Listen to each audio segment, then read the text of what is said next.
y Twitter se negó. Entonces, ahí nos ponemos a hablar de otro tema, ¿no?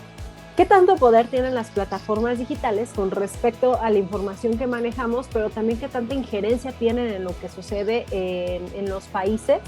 Y por ahí había leído un artículo que justamente nos hablaba de 3 posiciones específicas, lo que hacen los países como China, como Corea, que es bloquear, ¿no? Te bloqueamos la información de lo que sucede del otro lado y yo determino qué es lo que pasa, y los medios digitales que vamos a tener aquí van a ser los que yo como gobierno determine. Y entonces esos son Europa, que tiene una visión mucho más democrática, a la que voy yo un poco más afín a esa visión, que es vamos a dejar que se autorregule el sistema de plataformas digitales y que las personas también sepan hasta dónde permitir su privacidad o no. De hecho, mucho del debate sobre la privacidad en redes sociales viene de los europeos. Ellos son quienes comenzaron como con este tema en la mesa. Y la visión más occidental, que es yo gobierno, tratar de limitar, ¿no? De alguna manera, pero no tanto, o sea, sí, pero no tanto. Creemos que, bueno, lo que se dicen los especialistas por ahí es que va a permear una visión más como la occidental, en mezcla como de la de lo chino, que la visión más democrática de los europeos no va a seguir, lamentablemente, pero sí se viene una batalla muy interesante justamente por esa pelea, ¿no? Son ya mucho más poderosas las empresas digitales o las empresas tecnológicas con la información, o tiene más poder o sigue teniendo más poder el gobierno como para manipularlas. Y ahí se encuentra un diálogo bien interesante. De hecho, hay un capítulo de Black Mirror. Bienvenidos, bienvenidas a una edición más de Perspectivas. En esta ocasión me acompaña Jocelyn Calderón, que tengo el honor de decir que fue mi maestra de varias asignaturas en la Universidad Latina de América, mientras estaba estudiando la licenciatura en comunicación. Hola Jos, ¿cómo estás? Hola Pere, ¿cómo estás? Me da muchísimo gusto estar aquí en tu canal con esta invitación para crear contenido. Me da mucho gusto porque además cuando estábamos en la licenciatura, bien decías, ahorita tuvimos la oportunidad de empezar a incursionar en esto. Me tachaban un poco de loca, ¿qué está haciendo? No nos va a servir para nada a lo mejor, pero viendo el paso del tiempo, muchos de ustedes se están dedicando a la creación de contenido y a mí me da muchísimo gusto estar aquí hoy justamente por eso y por compartir con tu audiencia lo poquito que pueda salir de esta charla o lo mucho. Ya cada uno de ellos decidirá qué tanto impacto les causamos tú y yo, pero aquí estamos de todo corazón y con toda la buena vibra el día de hoy. Muchas gracias, Pere.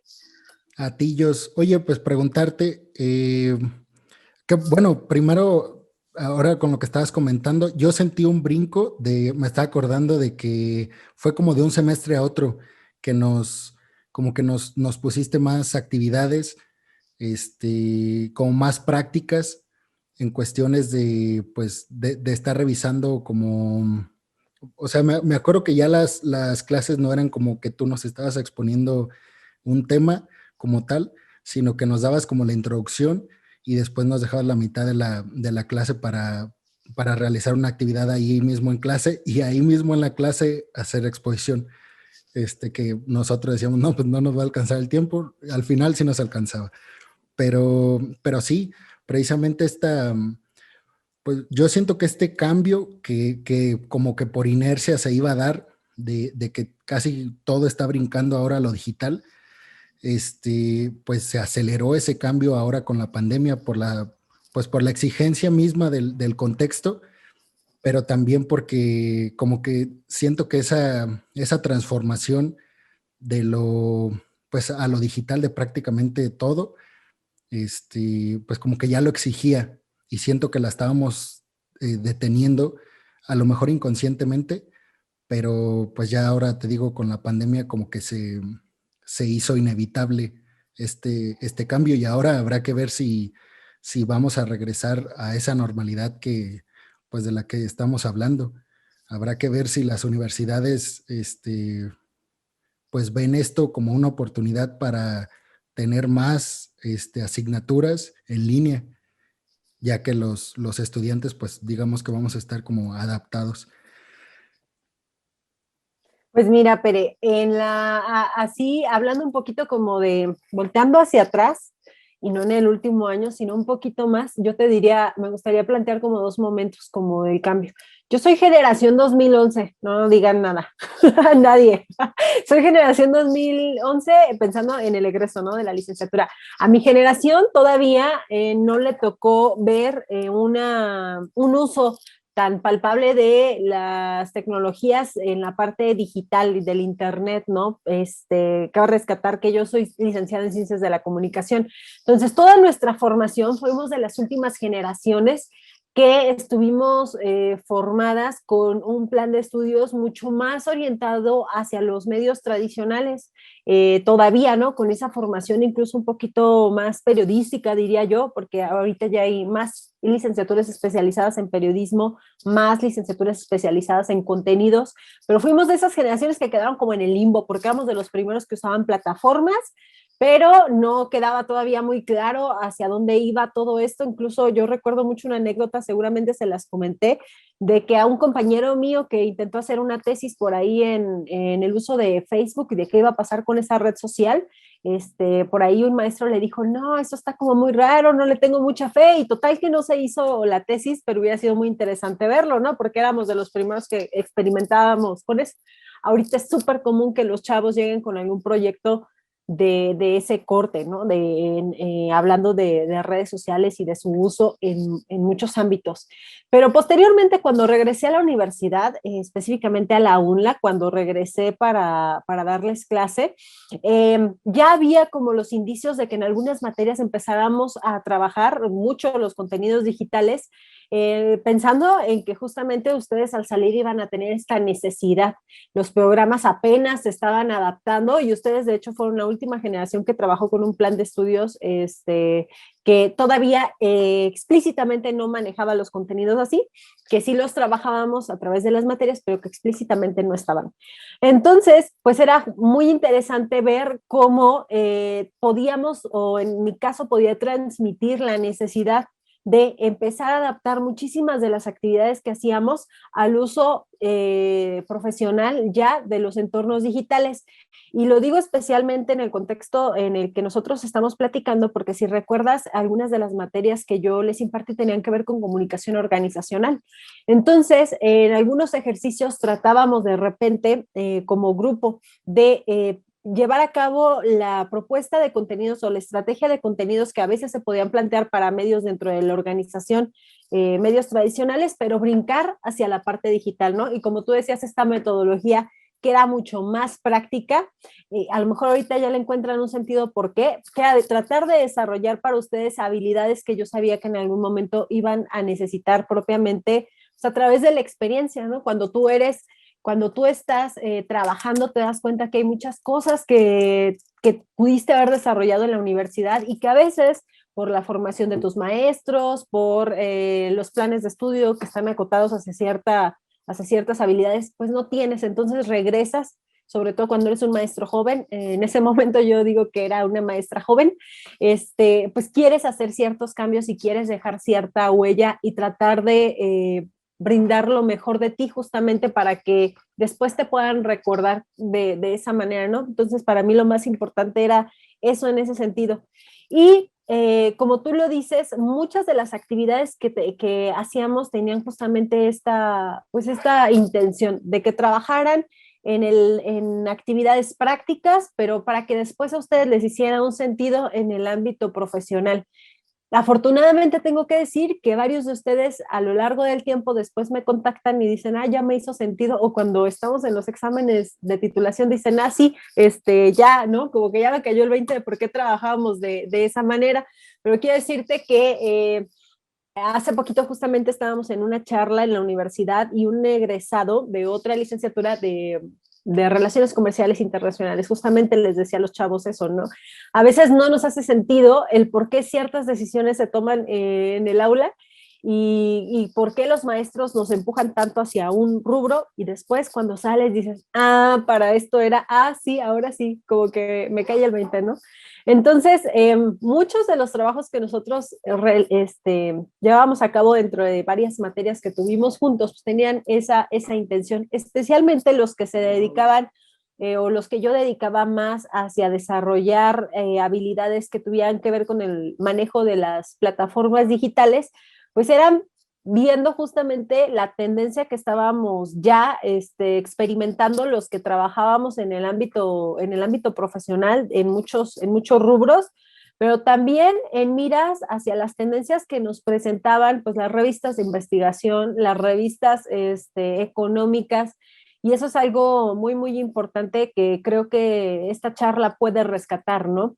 El hecho de que nosotros como personas que estamos en formación constante, y no digo nada más los que estamos en el ámbito académico, sino cualquier profesionista, creo que actualmente no puede dejar de actualizarse y de estar pensando en una formación continua, ¿no? Porque justamente los cambios que estamos viviendo son tan rápidos, como tú lo decías, que tenemos que desarrollar habilidades en muy poquito tiempo o conocer temas que van a estar en tendencia rapidísimo, entonces a nosotros se nos requiere también esa habilidad del autoaprendizaje.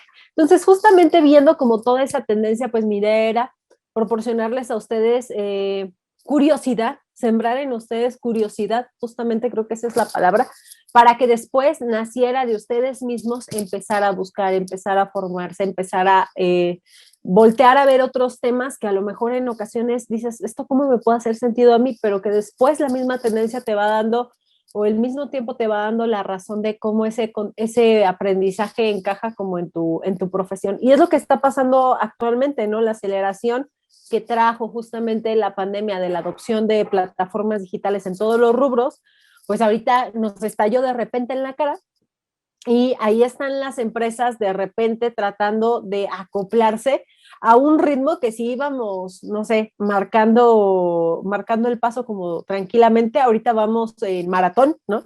Todos tratando de sumarnos a eso. Y no nos queda de otra porque finalmente el sistema no puede parar y tú tienes o tenemos todos plataformas ahí que nos facilitan y que nos permiten realizar las cosas de forma diferente, y creo que es más bien entender que el cambio trae cosas positivas, que trae también aprendizajes muy significativos y que no para. Yo creo que esa parte de repente a nosotros nos cuesta mucho trabajo, o sea, como personas en general nos cuesta, pero es algo fundamental entenderlo, perdón, y saber convivir con eso, ¿no? El cambio yo lo he hablado, de hecho, con muchos estudiantes y con amigos, colaboradores, de repente decir que algo se va a transformar, que nuestra rutina va a perder el sentido como que ya le habíamos dado, puede asustar. Pero creo que son esas rupturas, pues sí, esas divergencias que de repente tenemos en la rutina general o en lo que hacemos, lo que nos permite experimentar cosas nuevas, y experimentar cosas nuevas justamente nos lleva al aprendizaje, y creo que eso es lo que estamos viviendo hoy en día. ¿Y por qué estudiar una maestría? ¿O por qué seguir como este camino de la preparación? ¿Y qué le dirías pues, a este grupo de personas que a veces pensamos pues, que la preparación a través pues, de la academia, de la escuela, como que sentimos que ya no es tan importante? ¿Qué dirías?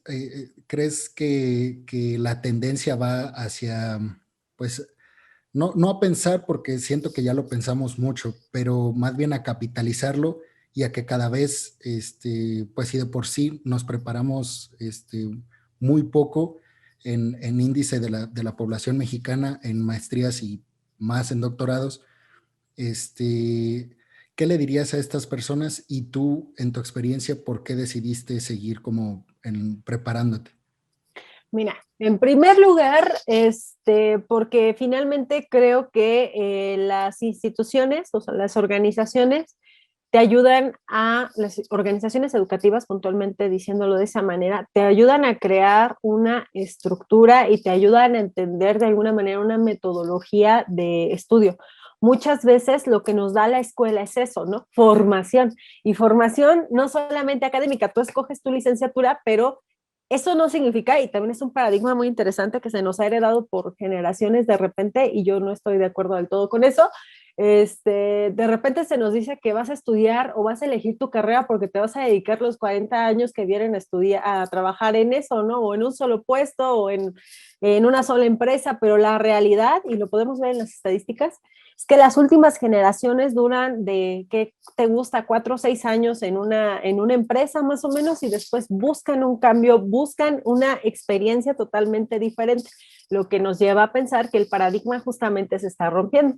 No necesariamente vamos a tener que hacer la misma actividad durante tanto tiempo y no necesariamente te tienes que dedicar a lo que dicta tu licenciatura durante toda tu vida. Y algunos de repente se asustan, ¿cómo que no me voy a dedicar? Entonces, ¿para qué estoy estudiando esto, no? Pues eso es la base. Yo lo que a mí me gusta mucho rescatar de todo este proceso de pensamiento es que la licenciatura que eliges y lo que estudias en un comienzo es la base de lo que tú quieres ser, pero no de lo que tú quieres ser profesionalmente nada más, sino de lo que tú quieres ser como persona en el mundo, ¿no? La huella que finalmente quieres dejar o lo que quieres construir en relación a lo que tú eres como ser humano. Entonces, me parece que justamente esa es una visión mucho más amplia. Yo creo que las escuelas nos permiten crear una estructura, una metodología de aprendizaje, te permiten que puedas conocer personas que tienen también intereses compartidos y también está demostrado que hacer conexiones con personas que tienen intereses compartidos te puede llevar, te catapulta hacia conseguir nuevos objetivos y nuevas metas. Los psicólogos recomiendan, ¿no? Que si tú quieres, por ejemplo, hacer una maestría, te juntes con gente que quiera hacer una maestría para que entre ese círculo de personas te vayan empujando, ¿no? Y si después lo que quieres hacer es un doctorado, pues júntate con gente que quiera hacer un doctorado. ¿Quieres ser emprendedor? Júntate con emprendedores, porque de esa manera las personas que están a tu alrededor te catapultan. Y creo que la escuela también nos da justamente muchas de esas herramientas que nos permiten ver mucho más allá. Me preguntabas ahorita especialmente con el tema de una maestría. Yo dije educación continua. Creo que primero tienes que aprender a educarte, ¿no?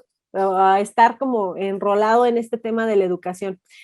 A que la educación no se vea como algo que tienes que cumplir para finalizar como con un papel, sino creo que también ahí tenemos que cambiar el paradigma y nosotros verlo como un alimento para nosotros mismos. Nuestro cerebro tiene una manera de entrar como en ritmo, digámoslo así, y esa es a través del aprendizaje. O sea, de ninguna otra manera vamos como a ejercitar ese músculo, sino es aprendiendo y viviendo como experiencias. Entonces, primero como quitarnos ese paradigma y después entender que la educación puede estar en muchísimas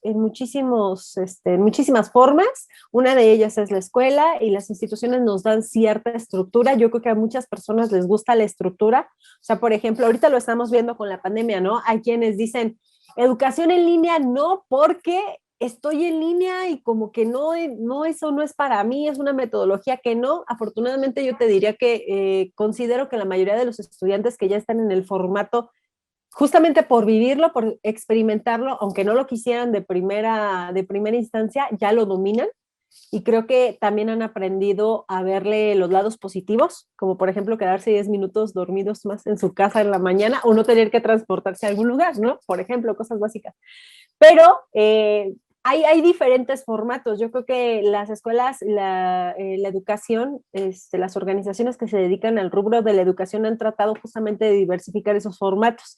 Y con la pandemia vamos a ver más posteriores, esta realidad post-pandémica, ¿no? Que vamos a tener porque todavía no terminamos de vivir la pandemia como tal, sino lo que viene, yo diría, para 2022. Quizás vamos a empezar a ver formatos mixtos en los que sí está la clase ahí en vivo, pero algunos deciden quedarse, por ejemplo, en su casa. Vamos a empezar a ver cursos tipo Coursera, donde tú eliges el ritmo de formación, que eso es algo que ya estaba, simplemente se va a potenciar, ¿no? Por ejemplo, ya que la gente se adaptó más a la posibilidad y la recibe de mejor manera, pues entonces vamos a empezar a ver un despegue, digámoslo, porque a lo mejor si lo viéramos o como lo estábamos viendo con el crecimiento que estábamos viendo de esas de esos tipos de formación como no formal, digámoslo de alguna manera, era un poquito más lento. Yo creo que ahora con la pandemia pues se va a ir despegando. Vamos a ver formatos donde las personas van a preferir estar en el sitio porque va a ser la nostalgia de lo que teníamos antes. Y entonces también va a haber un grupo de personas seguramente que decide que todo sea presencial y que a lo mejor sí tengas contacto con tecnología, pero que lo que se favorezca sea el contacto humano. Y entonces vamos a ver ese resurgimiento seguramente así. Y va a ser un movimiento muy interesante. Yo creo que educarte en una escuela, como te decía, te da estructura, te permite tener ciertas metodologías, un ritmo al que tú puedas ir, al que tú puedas ir como funcionando. Creo que también a muchas personas les ayuda el hecho de que alguien dictamine los tiempos o les ayude a organizar los tiempos, porque hay muchas personas que se autorregulan muy bien, pero hay otras que no y dicen, yo necesito que alguien me diga, se entrega tal día, tengo que estar tal día, no sé cómo para cumplir. Y creo que también hay otras formas de aprendizaje, como todas estas plataformas que te hablaba ahorita de cursos cortos, que también te dan la posibilidad de que aprendas a lo mejor temas muy específicos en corto tiempo, pero es para otro tipo, digamos, otro tipo de usuario, ¿no? Que está buscando un aprendizaje a lo mejor mucho más veloz. Eh, en un tiempo mucho más corto, pero que también sabe autorregularse, ¿no? Que sabe conectarse, que decide hacerlo, porque eso es algo muy importante como de estos cursos cortos. Decides hacerlo, decides capacitarte y también entiendes que el aprendizaje debe ser una constante en la vida. Yo creo que por ahí vamos. Y bueno, en esta como importancia de prepararse, de estar preparado, eh, ¿qué opinas de esta, pues como de esta rivalidad que como que empieza a florecer entre los influencers y aquellas personas que son especialistas o profesionales sobre algún tema y que los dos están hablando sobre una misma problemática, pero la verdad es que el influencer se come, se devora al especialista, porque regularmente el estereotipo del influencer no es tanto por el mensaje que esté emitiendo, sino por las características a lo mejor físicas o sus condiciones sociales en las que se desenvuelve. Y como este estereotipo al que todos queremos aspirar, una persona bien parecida, una persona que tiene muchas comodidades por estar en este círculo tan privilegiado, sobre todo en una sociedad como la mexicana.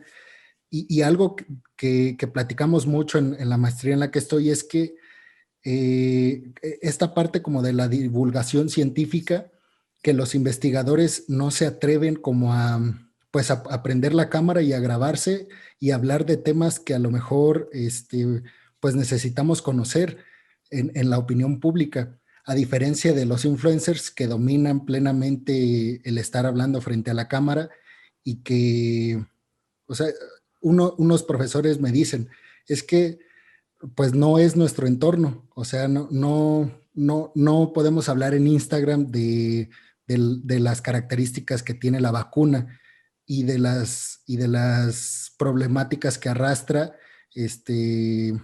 psicológicamente hablando el estar en confinamiento. Y yo me pregunto, ¿por qué no?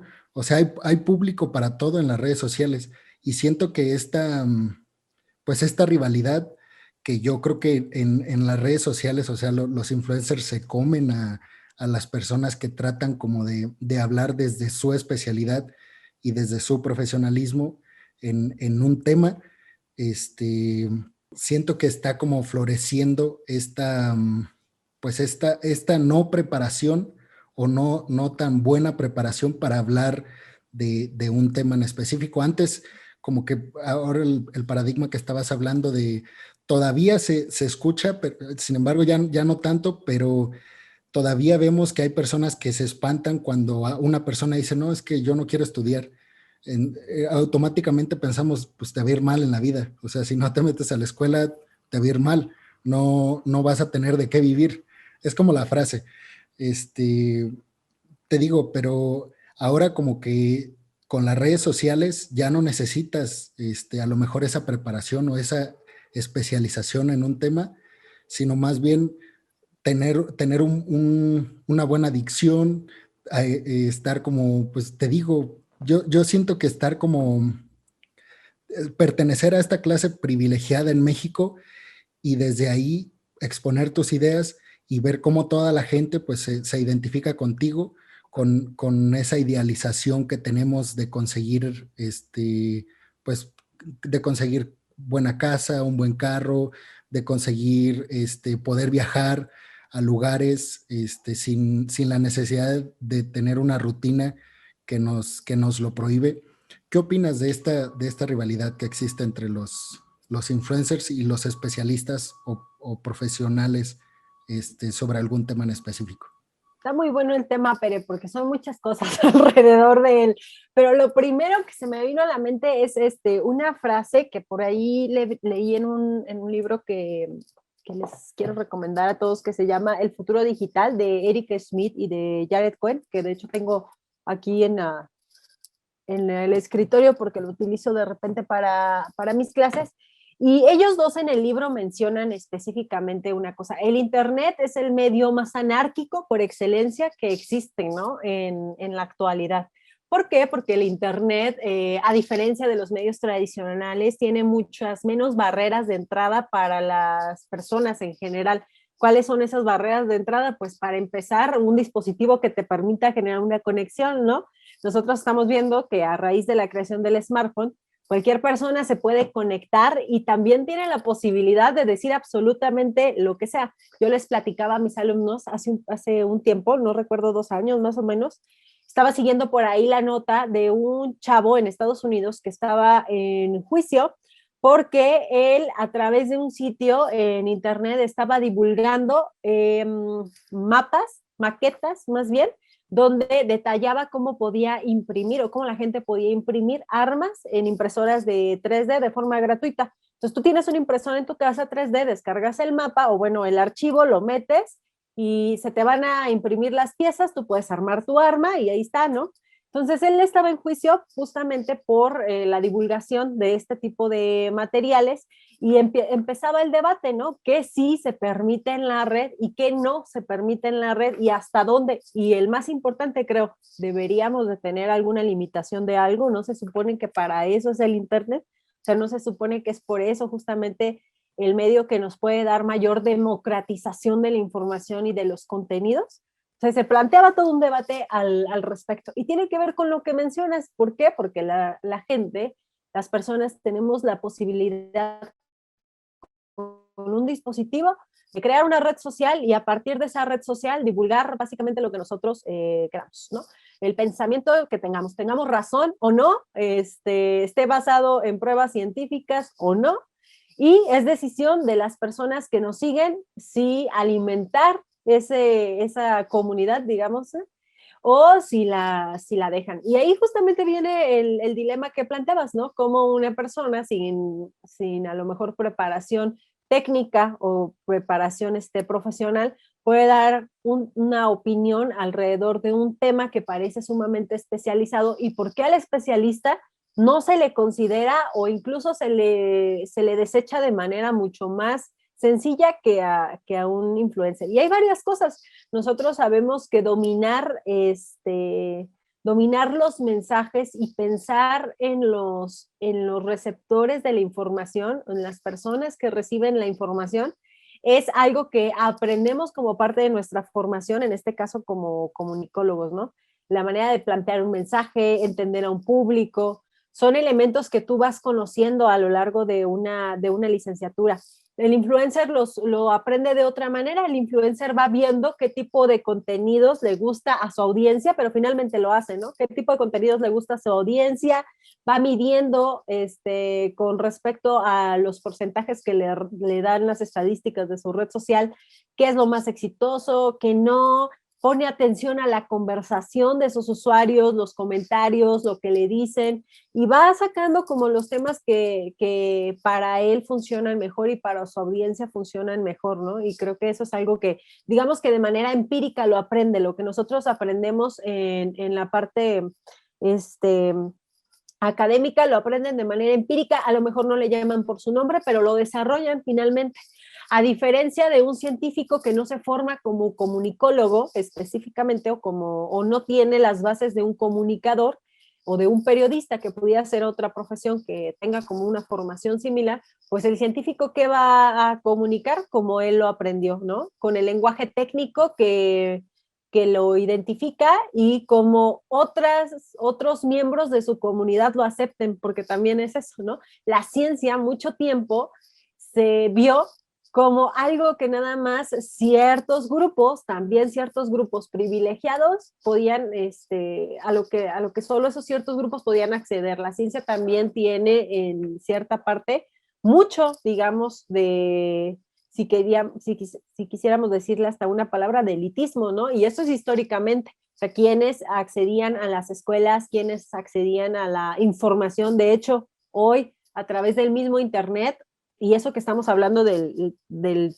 medio por excelencia, decimos más democratizado y más anárquico, aún así podemos ver cómo hay grupos de universidades en el mundo que poseen la mayor cantidad de conocimiento y tú tienes que pagar por ese conocimiento, ¿no? Sigue siendo un modelo que restringe la información hacia una élite, ¿no? Y por un lado tenemos ese contra, digamos, en el caso de los científicos, y en el caso de los influencers, pues la capacidad de llegar a cualquier tipo de personas porque desarrollaron una personalidad, porque desarrollaron un modelo, porque desarrollaron una comunidad y un sistema que gusta y que se entiende y que para un tipo de audiencia creo que es aceptable, ¿no?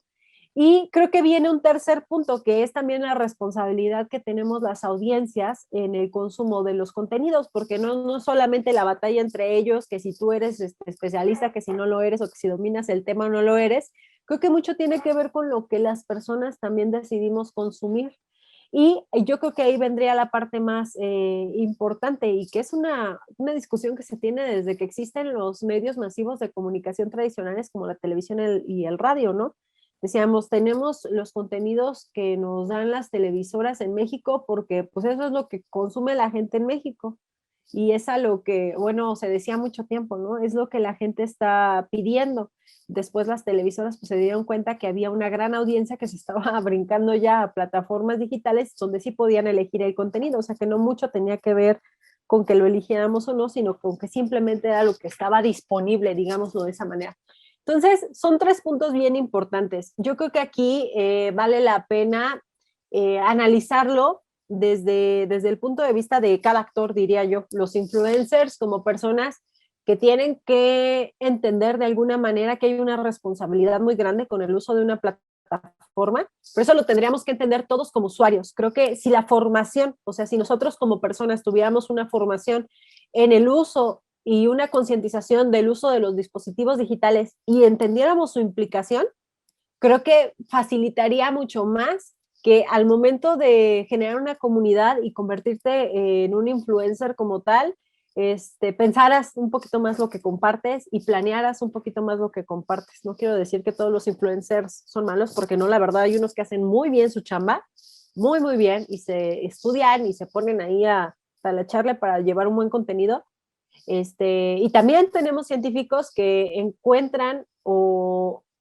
sí desarrollan las habilidades para comunicar mejor los conocimientos. Yo creo que tenemos los dos casos. O sea, no creo que podamos decir que todos son de alguna manera o que todos son de otra, pero creo que mucha de la responsabilidad de que algunos contenidos sean exitosos o no recae en los usuarios y que eso también recae en la educación que nosotros tenemos como consumidores.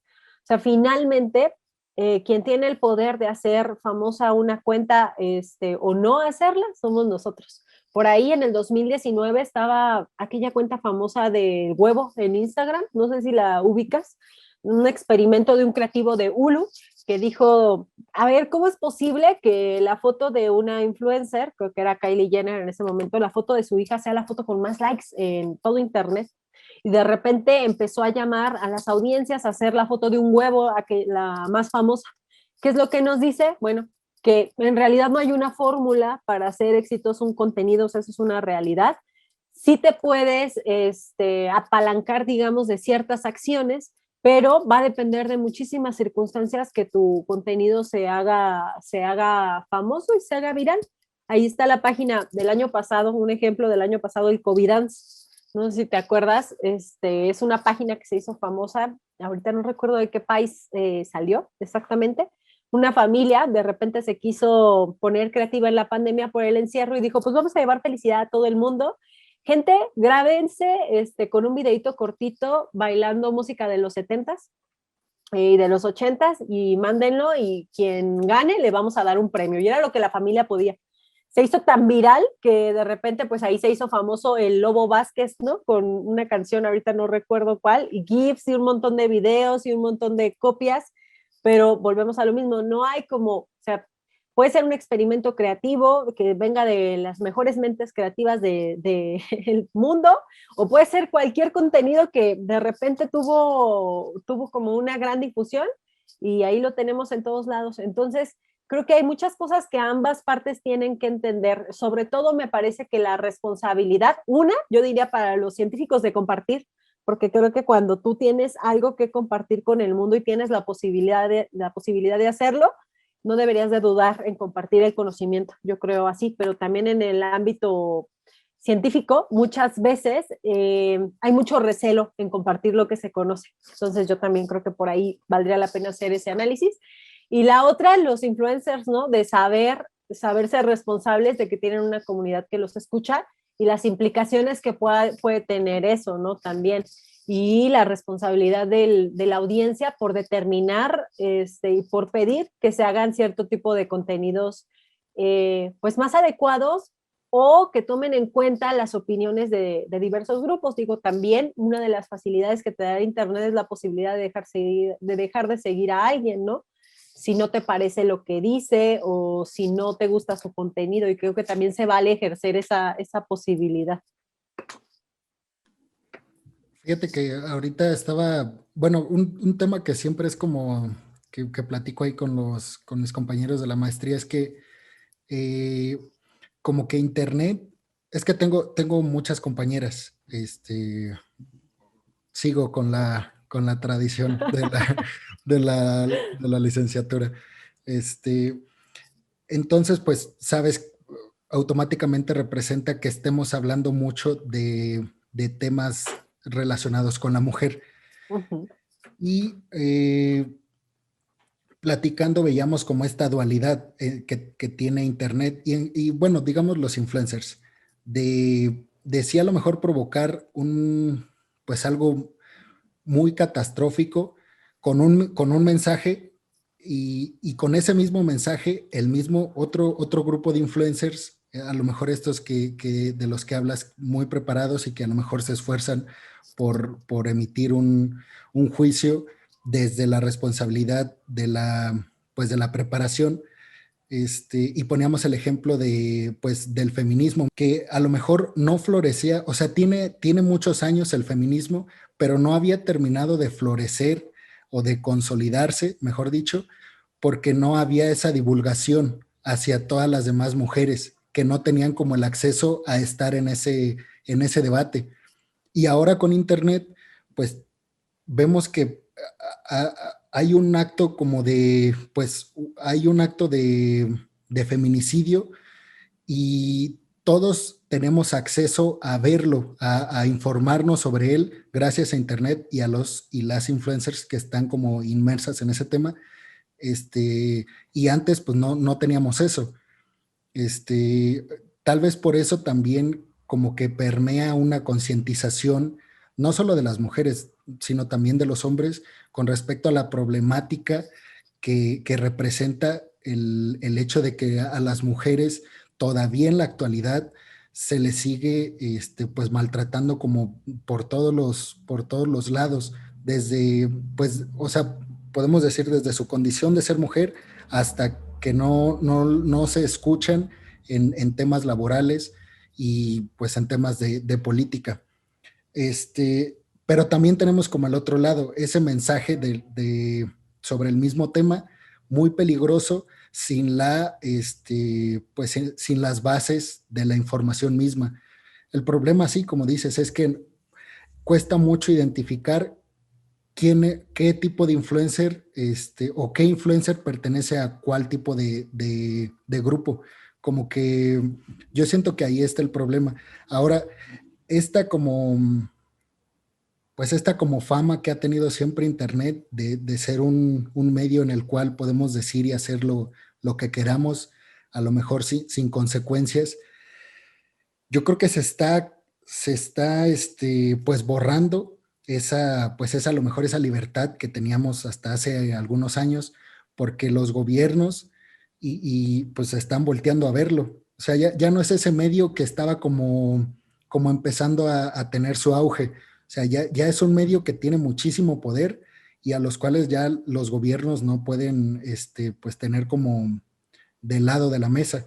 Ahora con lo que pasó con Donald Trump, con el mensaje que dio y que después pasó lo del Capitolio, para mí eso, o sea, ese hecho ya pasaba, ya había pasado que pues alguien desde su, pues desde su condición de influencer o de persona pública había emitido un mensaje y había tenido repercusiones sociales, pero ese mensaje de Donald Trump y esa consecuencia que tuvo para Estados Unidos, yo creo que le dijo al mundo que teníamos que atender lo que sí estaba bien y lo que no estaba bien en Internet.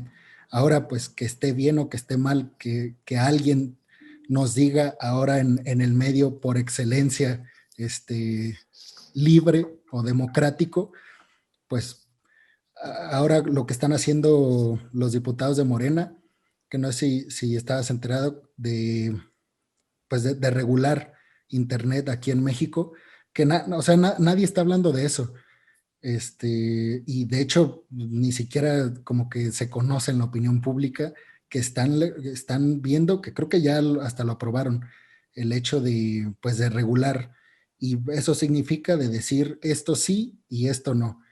Esto lo creemos correcto y esto no lo creemos correcto y pues quienes van a decidir eso pues son las personas que están en los puestos o en los cargos públicos.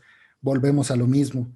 Ahora yo siento que va a estar como esta idea de que pues Internet ya dejó de ser ese medio en el que te podías expresar libremente sin, pues no, a lo mejor no sin consecuencias, pero sí que antes no tenías como ese problema de que el gobierno te iba, pues te iba a empezar a perseguir por algo que habías hecho mal. Ahora en la, estaba haciendo una cita para la visa de Estados Unidos y ya te piden tus redes sociales, todas.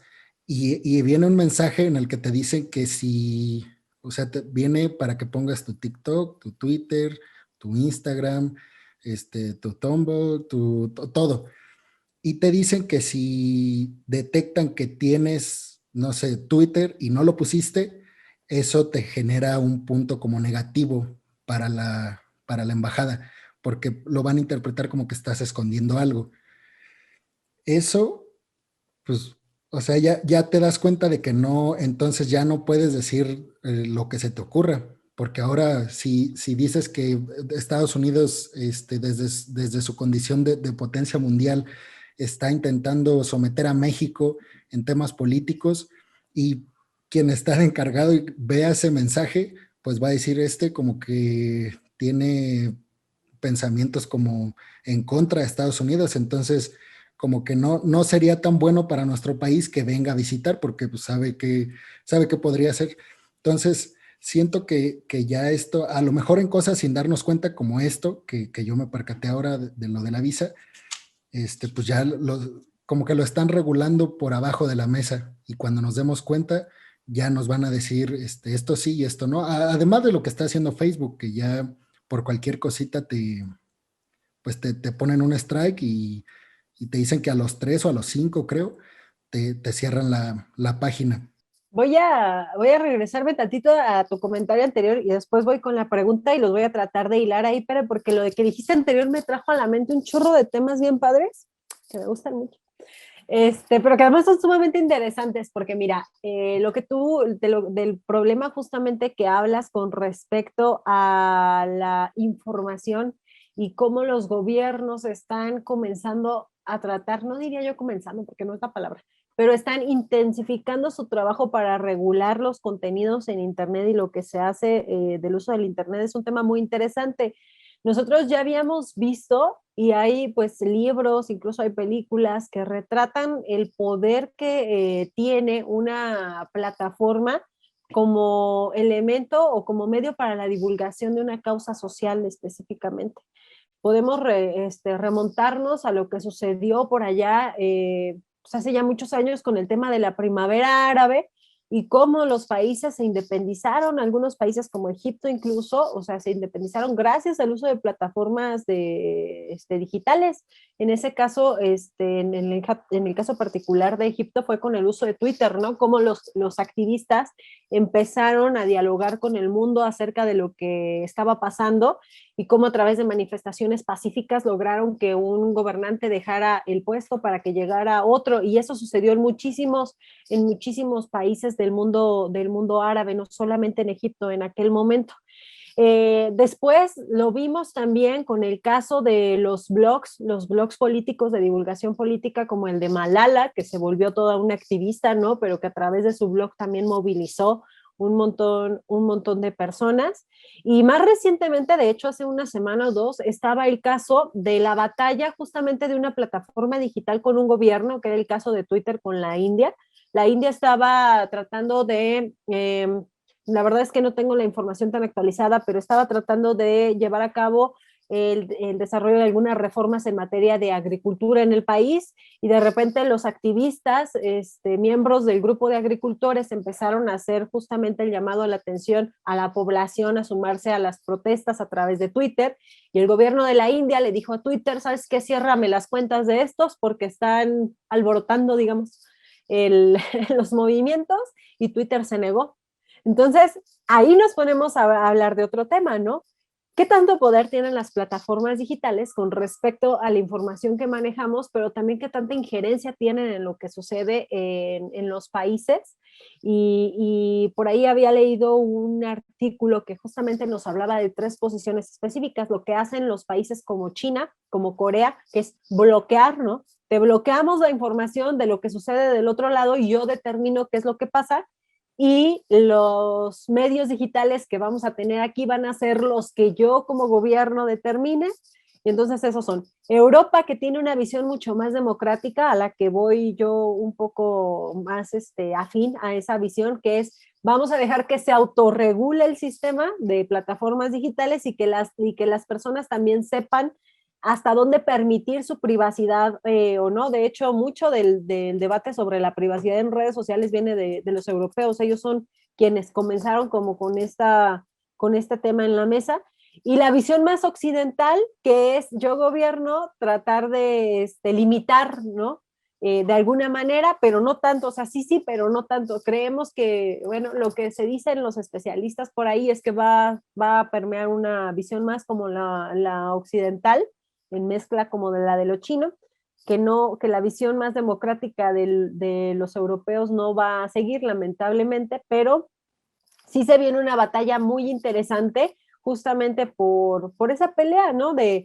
Son ya mucho más poderosas las empresas digitales o las empresas tecnológicas con la información, o tiene más poder o sigue teniendo más poder el gobierno como para manipularlas. Y ahí se encuentra un diálogo bien interesante. De hecho, hay un capítulo de Black Mirror que justamente plantea esa situación, ¿no? Cómo el dueño de una empresa tecnológica le empiezan a pedir datos para manipular ciertas situaciones y es me niego, no me niego, porque una cosa es moralmente, otra cosa es legalmente, pero como legalmente hay muchos huecos, pues básicamente pueden hacer lo que ellos quieran, ¿no? Y también ver finalmente cómo impacta a los consumidores y a las audiencias, porque somos los que tenemos un papel ahí muy importante. En los últimos meses ha sido impresionante cómo las actualizaciones de empresas como Apple ya tratan de hacer más consciente el uso de los datos y bueno, quienes tenemos trabajando con eso todo el tiempo decimos, pues eso ya lo hacían, ¿no? Por ejemplo, el mensaje último que mandó WhatsApp a su comunidad, ¿no? Diciendo que pues, podían hacer uso de sus datos para hacer para comerciar con ellos, ¿no? O generar vínculos con otras plataformas que son de su propiedad también. todos los que estábamos en eso decíamos, pues sí, o sea, ya nada más nos están informando lo que ya hicieron con nuestros datos desde hace mucho tiempo y habría que ver las letras chiquitas, ¿no? Porque a lo mejor dicen, pues hasta tal año podemos hacer uso porque ya nos había dado permiso y a partir de tal año ya no, no sé, hay como muchas implicaciones ahí, pero es una discusión muy, muy interesante. Y justamente relacionado al uso de las plataformas digitales y los temas de privacidad y los datos, ya relacionado totalmente con la mercadotecnia, pues sí podemos decir que en este año particular, la disciplina de la mercadotecnia como tal tuvo un papel fundamental para que muchas de las empresas pudieran salir a flote de la crisis. Creo que justamente había estado platicando con algunos especialistas en el rubro y decían, afortunadamente crecimos porque muchas empresas se dieron cuenta que era la única manera, ¿no? De salir adelante, era esa, utilizando las herramientas mercadológicas. Hay quienes tienen una visión de repente un poquito más tradicional y, por ejemplo, los primeros presupuestos que cortan son los de publicidad o los que están relacionados a las actividades de mercadotecnia, pero creo que con la transformación tecnológica y digital que vivimos durante todo el año pasado y que seguimos viviendo durante ha quedado de evidencia que es una necesidad ahorita de las empresas actualizarse y ponerse al día sobre las nuevas maneras de comunicarse con sus clientes. Y justamente respecto a ese tema, hace 2 semanas estuve dando una conferencia para los emprendedores de Uruapan, que es una ciudad que está aquí en el estado de Michoacán, una ciudad bastante grande donde hay mucho movimiento de emprendedores. Y a mí me llamaba mucho la atención que la mayoría de mi audiencia eran justamente emprendedores que estaban buscando tratar de tener diferentes ideas acerca de qué hacer con su negocio y cómo poder potenciar herramientas digitales para que pudieran alcanzar nuevas audiencias. Y justamente tiene que ver pues con la aceleración que tuvimos, pero también con esta evidencia de que es algo que ha llegado para quedarse y que justamente tú me decías al inicio, ¿no? ¿Cómo va a ser este regreso a esta realidad? Yo le digo a mis alumnos, sobre todo, pues, que no vamos a regresar a lo que conocían, para empezar, ¿no? Y eso trae mucha depresión. Porque, ¿cómo que no vamos a regresar a lo que conocíamos? No, o sea, tú lo que vas a ver después es un reacomodo otra vez de lo que estamos viviendo. No vamos a estar como ahorita, pero tampoco vamos a estar como antes. Y ahí viene otra sacudida para esta generación que está viviendo ahorita la pandemia, ¿no? No digo mi generación, digo la de los chavos que son los que posteriormente van a crecer para ser ya fuerza de trabajo y principales consumidores en el mercado. Y vamos a ver qué cosas interesantes nos encontramos, Pere, de aquí a 20, 30 años que ustedes estén sosteniendo este país, porque pues, los estragos de la pandemia en su personalidad, en la manera de ver las cosas, se van a ver de aquí a pues, unos 20 años a lo mejor, que es lo que dura una generación como en pasar más o menos. Entonces, pues se vuelve muy interesante pensar en esta realidad que vamos a ver posterior a la pandemia, que no va a ser lo que era, pero no es lo que es ahorita. Y entonces a mucha gente le da miedo y a mucha gente, pues, ¿cómo que me estás diciendo que viene otro cambio? Pues sí, esa es una realidad, viene otro cambio y no solamente eso, lo más probable es que nos toque vivir rupturas así en los próximos años, ¿no? Hasta donde nos toque ver a nosotros, porque la vida es efímera y no sabemos hasta dónde nos llega. Pero lo que se viene, o sea, muchos expertos también dicen que pues lo que estamos a punto de vivir son generaciones entre pandémicas. Eso también lo dice la teoría científica. Habrá que ver si es cierto que vienen nuevas pandemias o nuevas situaciones similares a la que estamos viviendo, que nos impliquen confinamientos o que nos impliquen cambiar en nuestra dinámica social e incluso cultural. Fíjate que ahorita que comentabas de los datos, un tema que duramos como 3 clases ahí en la maestría tratando era precisamente la colonización con los datos y de que pues o sea, las guerras no iban a ser entre países, no iban a ser pues, ni por nada que tuviera que ver con lo económico como tal, sino más bien por tener los datos o ser el banco como de los datos de todo el mundo, de las personas de todo el mundo.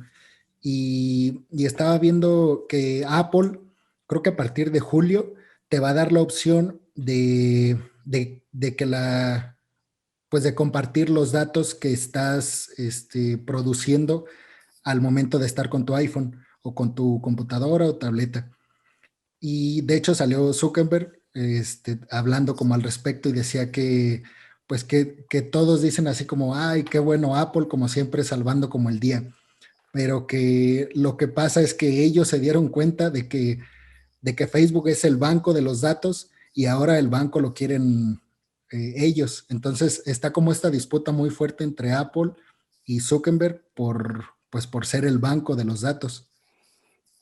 Se viene ahí entre las empresas tecnológicas se viene una batalla muy interesante, justamente porque creo que los usuarios somos los únicos que no alcanzamos a entender todavía, bueno, muchos de los usuarios no entendemos el valor que tiene nuestra información y lo que se puede hacer con nuestros datos de navegación en plataformas digitales en términos de monetizarla, ¿no? Porque finalmente a través del recorrido diario que hace una persona en su celular, tú te puedes dar cuenta de miles de situaciones que puedes aprovechar justamente para comercializar a lo mejor alguna situación y así imaginando un posible capítulo de Black Mirror, por ejemplo, tú podrías determinar ahora con el Internet de las cosas en qué momento quieres que le aparezca un anuncio a alguien, por ejemplo, en esta videollamada, alguien podría determinar que me quieren poner aquí un banner y me lo ponen, o que si ya existen los hologramas, en algún momento se me aparezca un holograma cuando yo esté hablando del tema, o que si voy a transitar por cierta área de la ciudad,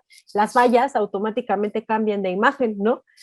La verdad es que la cantidad de información que nosotros producimos a través de nuestros dispositivos digitales es grandísima, grandísima.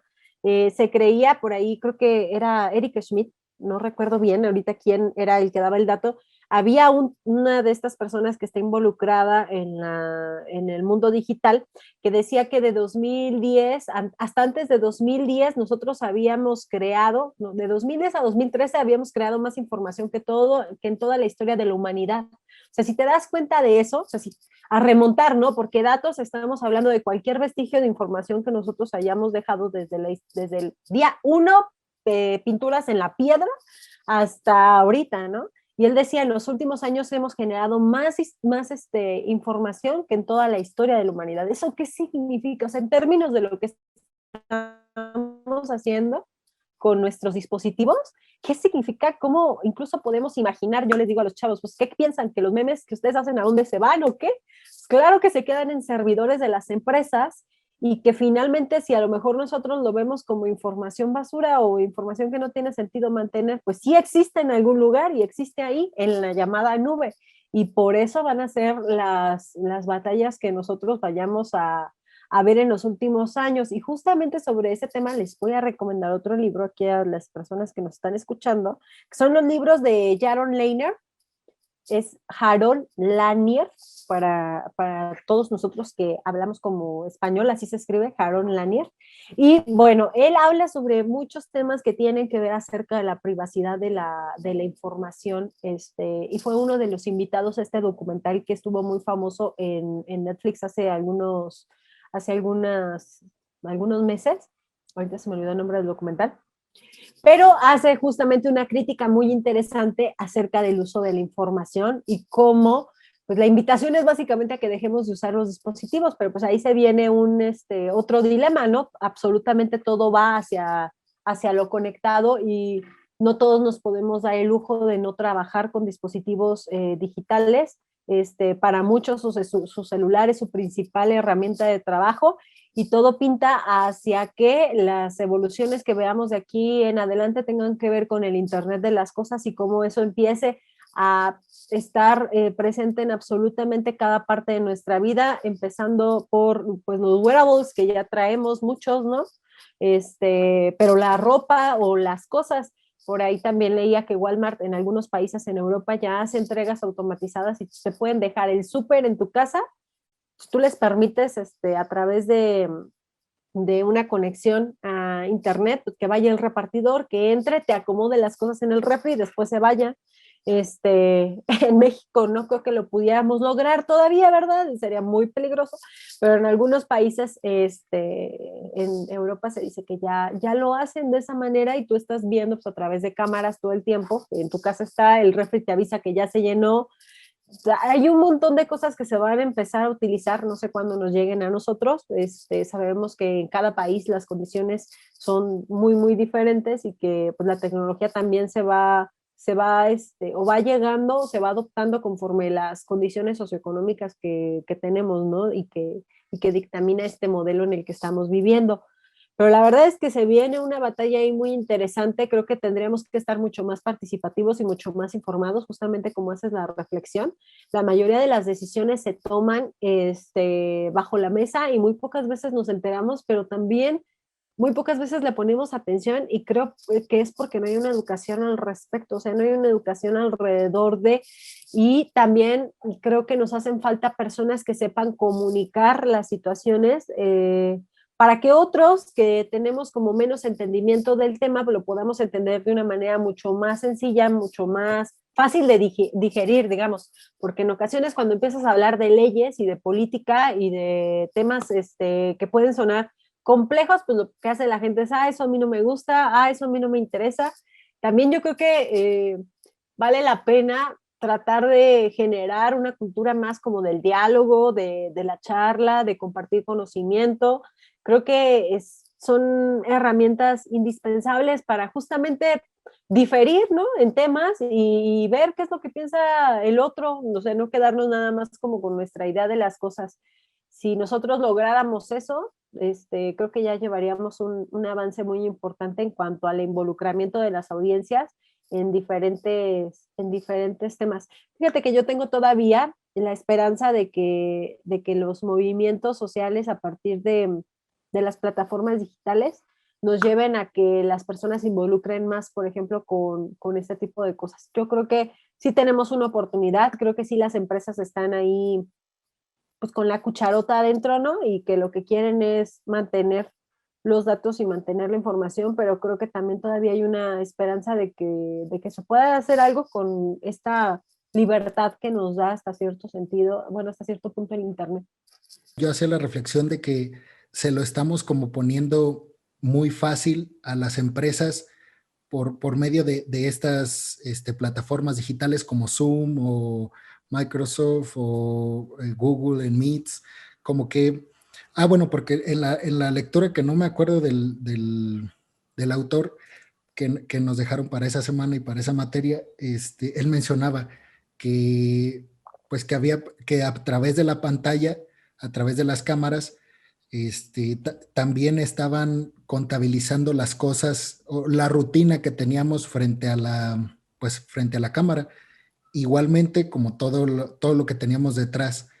No sé, o sea, el balón de Adidas que está aquí, pues a lo mejor les hacía sentido, pues que a lo mejor hacía deporte o que simplemente prefería Adidas que Nike. Entonces ahí ya me segmentaban como que prefería una marca que otra. Y yo hacía esta como reflexión de que pues ahora como que nos obligaron, estamos obligados a estar frente a la cámara todo el tiempo, al menos pues un segmento de la población, pero por cuestiones de la pandemia estamos como pues haciéndoselas más fáciles pues Más cautivos. a los datos. O sea, siento que estamos todavía más expuestos porque ya no es tanto de, como dices, o sea, el proponer que para evitar una colonización a partir de los datos no usemos pues los celulares, las computadoras y las tabletas, los medios que tenemos como al alcance, pues ahorita, si antes era muy difícil, ahorita es prácticamente imposible. Si no usas tu computadora, pues no entras a la clase del profe y te va a reprobar. Entonces, estamos como obligados a estar frente a la cámara y creo que por eso también se hace como muy fácil y volvemos a esta como desinformación por parte de quienes tienen el poder en redes sociales. Siento que es muy fácil pensar pues en teorías conspirativas, porque, o sea, cuando te pones a ver todo ese contenido, dices, o sea, pues no está tan, o sea, sí está, pero no tanto. No sé, hablando como de esta temática en específico, no he escuchado ninguna teoría conspirativa, pero de esto, pero diría que, pues no sé, o sea, nos obligaron las empresas dirían, no, ok, Bill Gates sí es cierto que creó el virus y para meternos a las casas y estar frente a la cámara y tener todavía más datos de los que ya tenían todas estas corporaciones gigantes apuntando a que es el futuro. Entonces, a lo que voy es, ya no se hace tan descabellado pensar este tipo pues de teorías de la conspiración, porque pues lo estamos viendo. Hay veces que estás mandando un mensaje en WhatsApp y mencionas la palabra Apple y cierras WhatsApp y entras a Facebook y están ofreciéndote ya así al principio, la nueva Mac o el nuevo iPhone. Entonces sí te da una cierta, bueno, creo que ya no tanto, como que ya estamos, como que eso ya está un poco normalizado. Por eso cuando pasó ciertamente lo de WhatsApp, pues yo sí me sorprendí mucho de que hubiera tanta gente asustada al respecto, porque yo sentía que ya estaba muy normalizado pues en el discurso esta parte de que pues, les estamos entregando los datos. Y sí, o sea, cualquier cosa que hacemos en redes, un meme o el emitir una opinión compleja y bien como sustentada, pues todo eso, pensar que nadie lo ve y que ahí nada más yo lo puse y ahí se va a quedar y que nada más lo vieron 27 personas, que ahí me marcan las estadísticas, pues estamos viviendo como o pensando desde una burbuja. Y bueno, te preguntaría yo, ¿crees que desde tu preparación, crees que esta parte de conjugar la comunicación y la mercadotecnia, crees que es como la mejor herramienta que tenemos hoy en día pues para este contexto en el que estamos y sobre todo para lo que viene en el futuro? Pues no sé si la mejor herramienta, pero una de las que tenemos, sí, yo quiero decir que no llegué a este punto de mi vida decidiéndolo conscientemente, así, literal, sino que ciertas decisiones a lo largo de mi trayectoria me trajeron aquí. El otro día hablaba con uno de mis mejores amigos en una charla así como la que estamos teniendo tú y yo, y era muy chistoso porque le decía, ay, qué padre. O sea, yo veo ahorita a mis compañeras, sobre todo compañeras de la licenciatura que se dedican a lo que desde que estábamos ahí, ellas sabían qué iban a hacer, ¿no? Qué padre que les está yendo tan bien. Y luego me daba mucha risa y decía, qué chistoso, que tan poquitas personas sabían exactamente lo que querían hacer desde ese momento y aquí estamos otros tratando de entender todavía qué es lo que queremos hacer en la vida, porque muchos de nosotros estamos como todo el tiempo estamos en un periodo de construcción, ¿no? Y de querer averiguar hacia dónde vamos. Y para mí eso ya me tranquiliza con respecto al el estrés que te puede generar eso, porque a mucha gente le causa mucho estrés no saber para dónde va, ¿no? Pero yo creo que sí es una de las herramientas que tenemos ahorita, pero también es una batalla, o por lo menos para mí es una batalla entre, bueno, sobre todo creo que una batalla ética, el cómo hacerlo, ¿sabes? Porque creo que cualquier profesión te da herramientas para enfrentar la realidad, pero creo que lo más importante es discernir para ti mismo cómo lo vas a hacer, o sea, qué vas a hacer con esas herramientas y qué impacto pueden generar. Yo creo que ahí recae mucho por ejemplo, de mis reflexiones al respecto de lo que hago en mi día a día como comunicóloga y ya propiamente ejerciendo el tema de la mercadotecnia como tal, en cómo impactas y de qué manera utilizas esas herramientas para conectar con las personas y lo que puedes desencadenar a través del uso de esas herramientas de conocimiento. Me parece que si todos hiciéramos una reflexión activa de eso, tendríamos a lo mejor, pues un mundo mejor en general, ¿no? Si te detuvieras a pensar, bueno, ¿y qué pasa si trabajo en esta empresa? ¿Y qué pasa si trabajo con este producto? ¿Y qué pasa si esta estrategia la aplico a esta campaña en especial?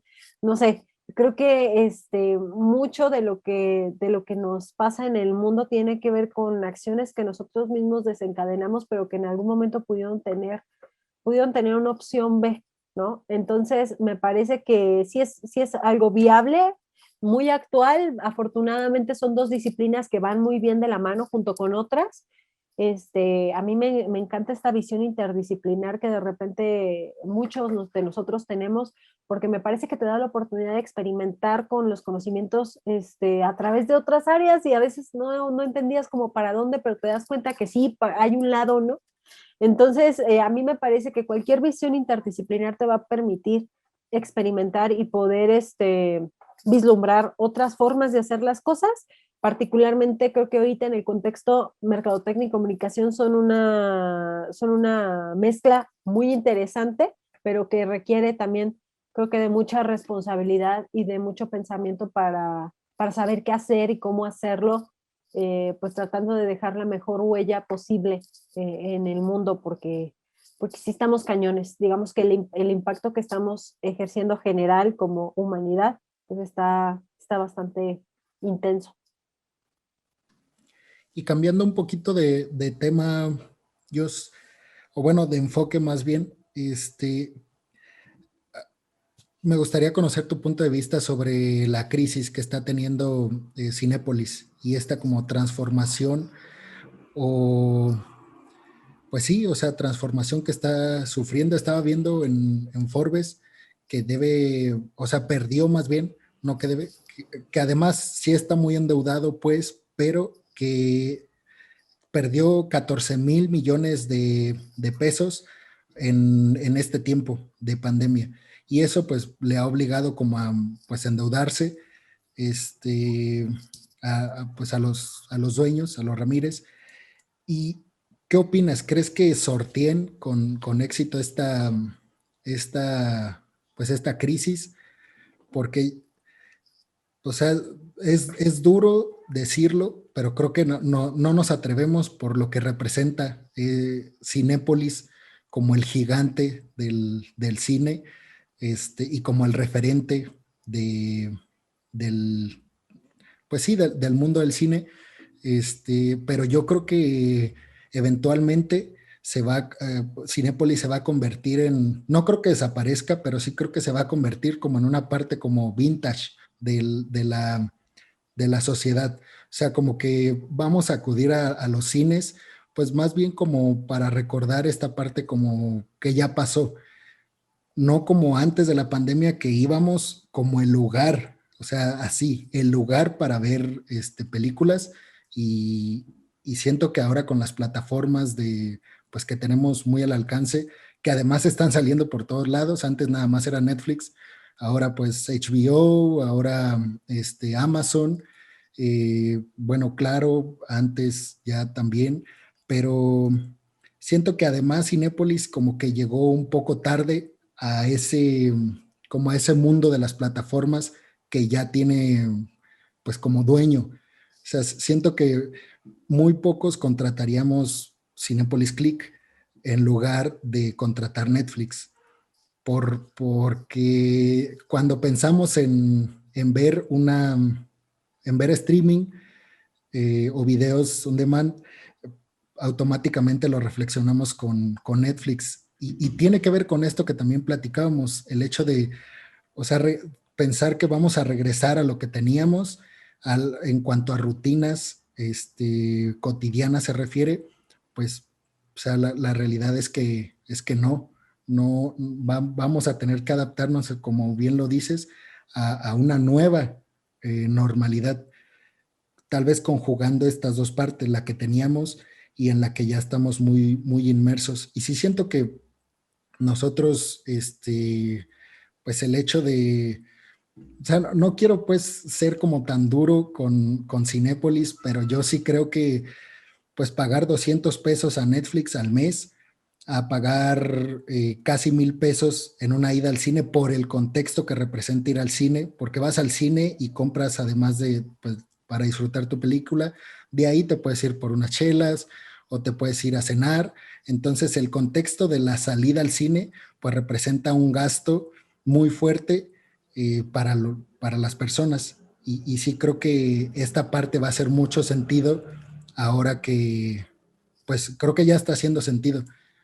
Sí, sí creo que, te digo, se va a convertir, no creo que desaparezca, pero sí creo que se va a convertir como en una parte de ir al cine por la nostalgia de lo que antes hacíamos y ya no lo vamos a ver como el lugar del cine. Pues mira, pues tú sabes que para empezar aquí en Morelia, desde donde estoy transmitiendo ahorita la entrevista, pues hay una tradición muy especial y un arraigo muy especial por el cine, porque pues aquí es Cinépolis, ¿no? Aquí nació. Y es una de las empresas, pues más posicionadas en el mundo en cuanto a salas de exhibición de cine. Y en México, pues la más grande. Entonces, la verdad es que ha sido una tristeza ver, sí es una tristeza porque hay mucha gente que depende de eso y yo creo que si de repente te alegras como porque gente se quede sin empleo, pues ahí hay como un problemita. Sí es una tristeza ver cómo una empresa tan grande se está, no solamente Cinépolis, sino por ejemplo Cinemex, que ellos sí ya anunciaron el cierre de muchísimas salas. Cinépolis también lo ha hecho, pero no a la manera que lo está haciendo o lo va a comenzar a hacer Cinemex.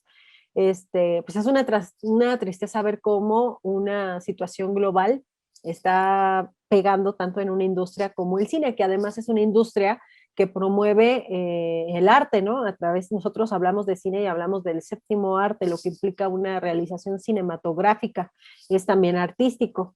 Ahí podríamos entrar ahí en una discusión de que si ciertas películas merecen o no llamarse arte, pero esa es una discusión para otro momento. Pero sí, por ahí la Canacine decía que a finales de este año, fíjate, las salas reportaban que habían recibido 81% menos de ingresos con respecto al año pasado, 81% menos.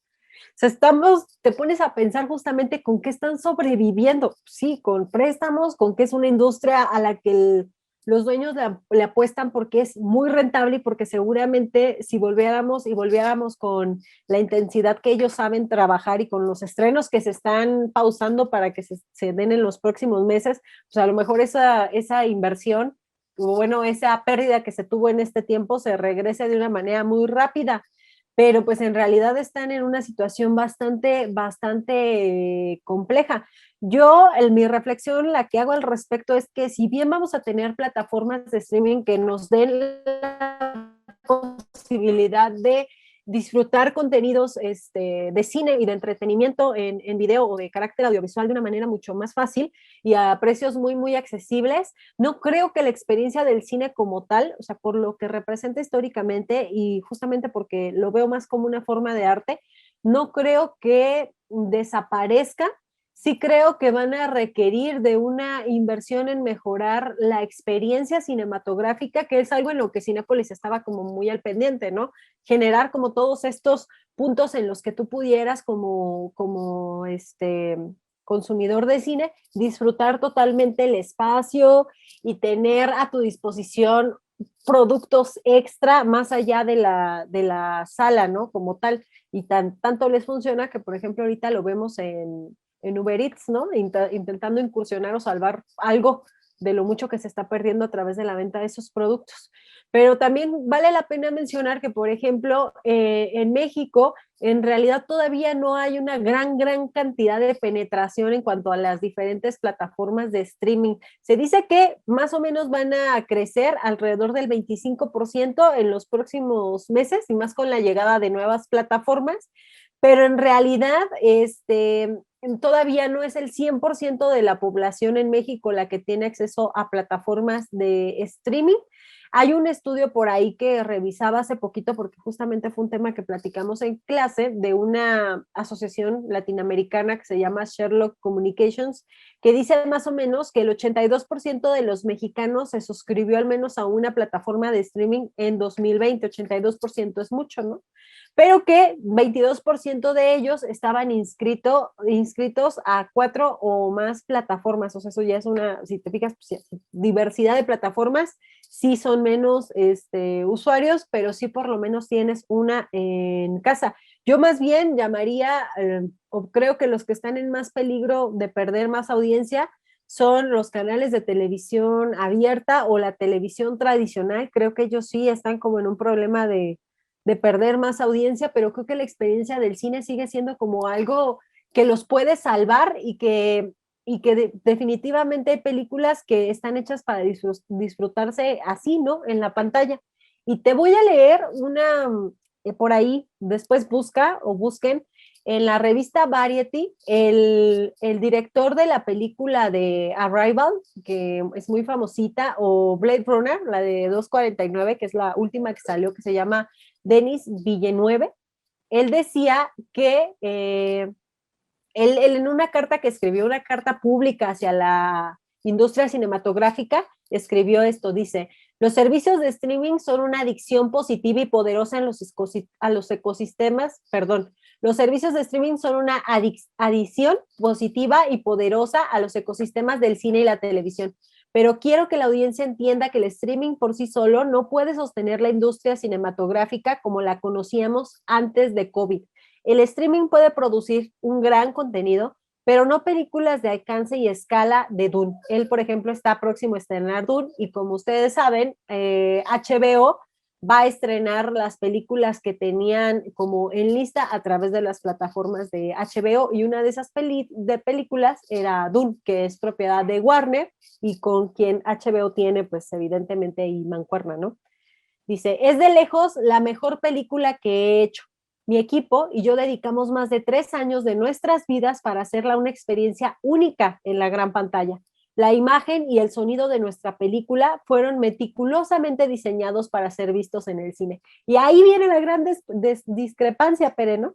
Lo que realmente se considera arte cinematográfico está hecho para la pantalla grande y muchos de los actores y muchos, sobre todo directores, porque incluso creo que la semana pasada Martin Scorsese hacía también una declaración de que le molestaba mucho que las plataformas digitales le llamaran al cine contenidos, nada más, porque justamente tienen esta visión del cine como arte y algo que se tiene que experimentar en un medio particular para que se disfrute de esa manera.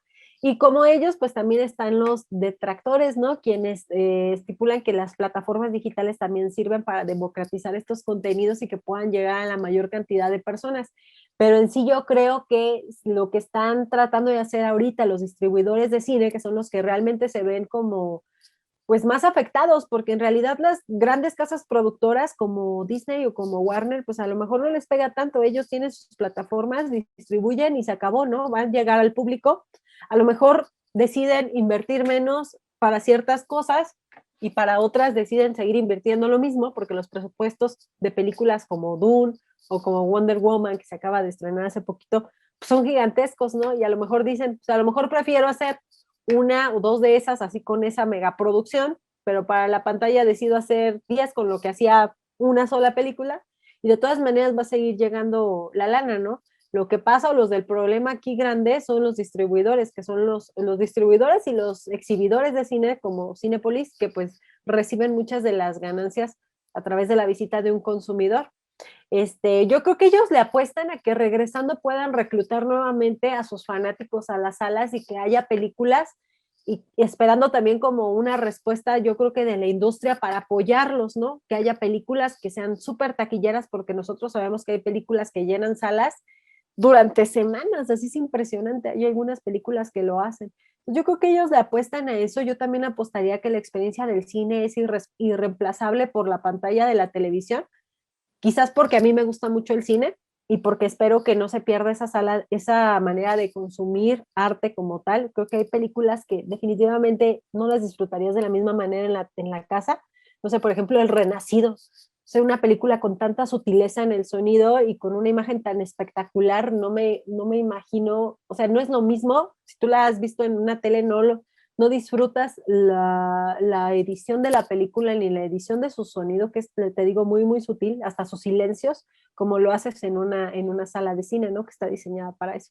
Entonces, yo creo que le apuestan a eso, pero definitivamente pues están pasando por momentos muy complicados. Y también creo que vale la pena, pues ponerse a pensar, ¿por qué la gente, por ejemplo, decide ir a otros lugares que están como mucho más descuidados en cuestión de sanidad o de las cosas que se deben de cuidar para evitar los contagios y por qué no están decidiendo ir al cine? Porque tú puedes ver que hay fotos de bares abarrotados, de discotecas abarrotadas, de repente de plazas abarrotadas, que no son plazas abiertas, y dices, bueno, ¿y por qué están decidiendo sí ir a esos lugares, pero por qué a una sala de cine que, por ejemplo, Cinépolis dice que recicla el aire no sé cuántas veces, son un chorro de veces, que te garantizan que van a estar limpiando las superficies, no sé, que ¿por qué están decidiendo ir a lugares así y no, por ejemplo, a una sala de cine que te ofrece más seguridad?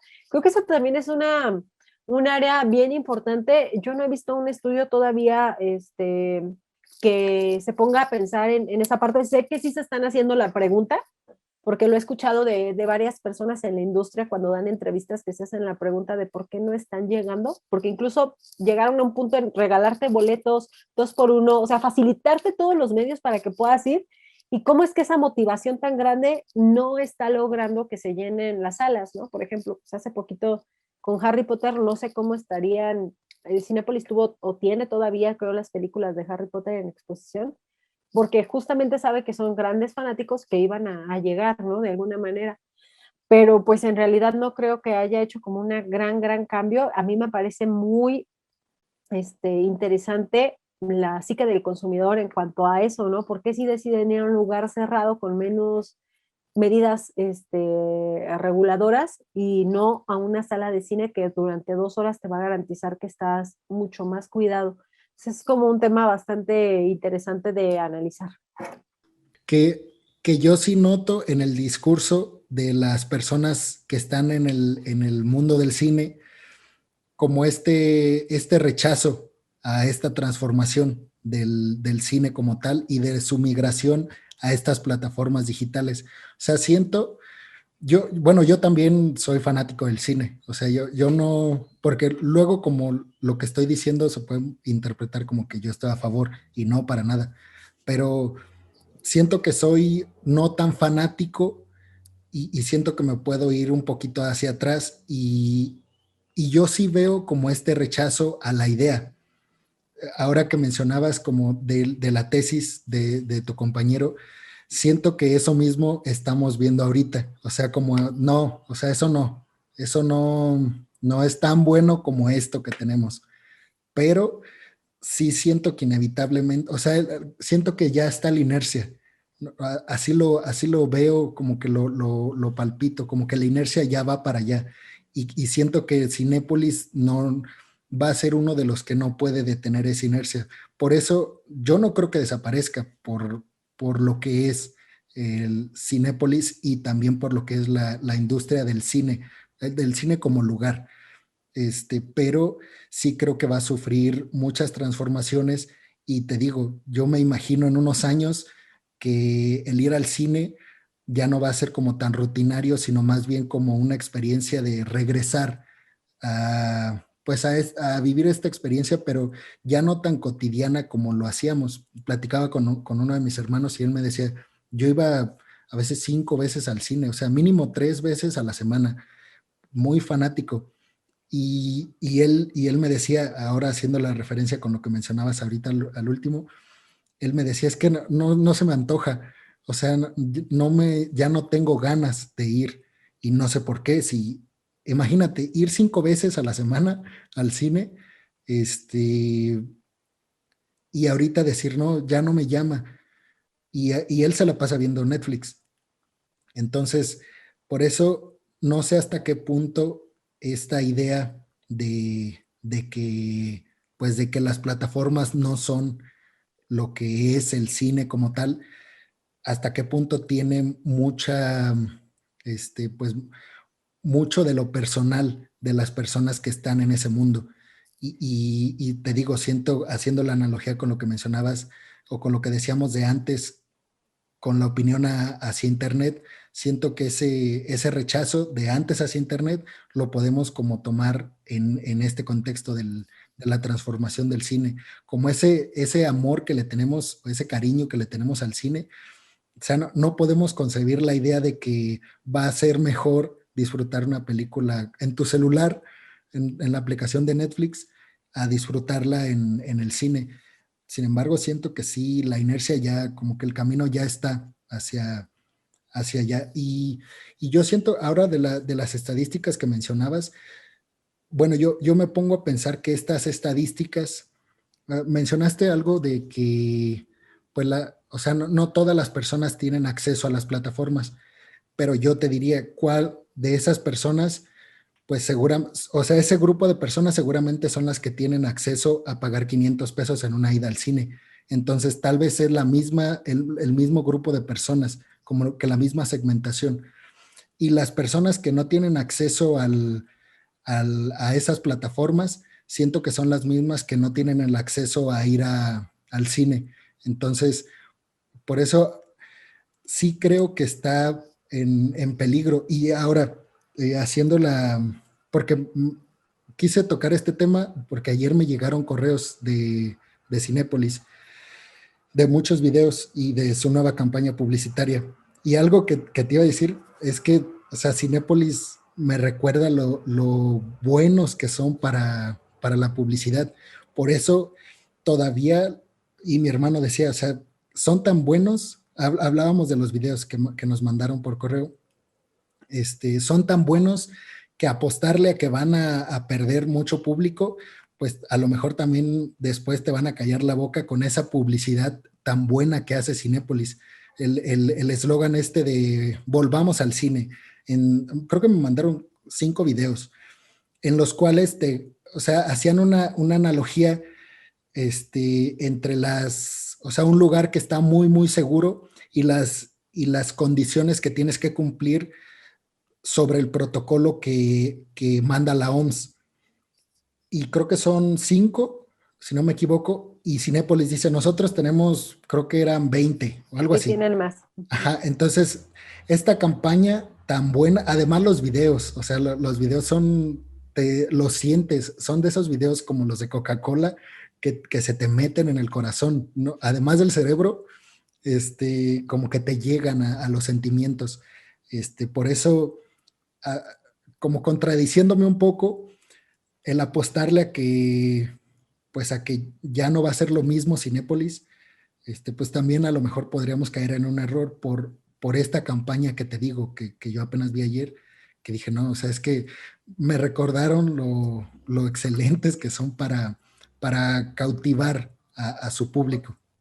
Y fíjate que luego, pensando un poquito en el por qué no asistimos, por ejemplo, casos como tu hermano, como yo también iba muchísimo al cine, bueno, para empezar, depende, ¿no? Del tipo de usuario. Hay algunos que somos mucho más cuidadosos que otros, que nos hemos tomado la pandemia mucho más en serio que otros, pero esta gente que sí le está dando una oportunidad a otros espacios y que no se le está dando al cine, creo que también tiene que ver porque el cine en particular te ofrece una experiencia muy social que está alrededor también pues de los productos extras que tienes en la misma sala del cine, que es como las palomitas y poder ir a comer un algo y no sé, siento que tiene que ver también con eso de no puedo ir con el grupo de amigos, no puedo ir con mi novia, o sea, no puedo estar tan cercano ni tener como esta convivencia tan cercana con la gente en el espacio. Creo que posiblemente esa es una idea personal, creo que posiblemente pueda ser como a lo mejor algo similar, pero igual me pongo a pensar cómo en restaurantes la gente sí sigue yendo, ¿no? O en bares, en antros, que eso es como más, más, pues lugares que te exponen mucho más, con más riesgo. Entonces yo esperaría que la verdad que se recuperaran y que sí, a lo mejor si tienen que hacer cambios, si tienen que generar una experiencia diferente, pues que la generen, pero que nos sigan permitiendo ver el cine en esas pantallas que, por ejemplo, como las de Morelia, no hay dos, o sea, hay gigantes y que te permitan experimentar las historias a ese nivel, porque eso es lo que hace el verdadero arte del cine. Yo me gustaría preguntarte sobre tu mejor anécdota con respecto pues al mundo de la mercadotecnia, de la publicidad. Y pues no sé si esa anécdota tiene que ver también pues con la vida académica, con la docencia, o si tienes una muy buena anécdota en la docencia y otra como en este mundo de la publicidad y la mercadotecnia, pues, o sea, si los quisieras exponer. Sí te voy a exponer dos. Yo creo que en tu vida siempre tienes como momentos así que identificas como que son valiosos, ¿no? Y que se quedan así guardados. A mí no se me va a olvidar la primera vez que vi una campaña, o sea, algo que yo creé ya expuesto en medios masivos, ¿no? Es como un sentimiento muy, muy padre. Esa es una. de una campaña que hice hace mucho tiempo. Y la otra tiene que ver con la parte académica y es algo que me gusta mucho contar. Yo creo que una forma de dejar huella en el mundo es a través de la docencia. Y creo que es una forma muy noble de hacerlo. De hecho, por eso me gusta enseñar.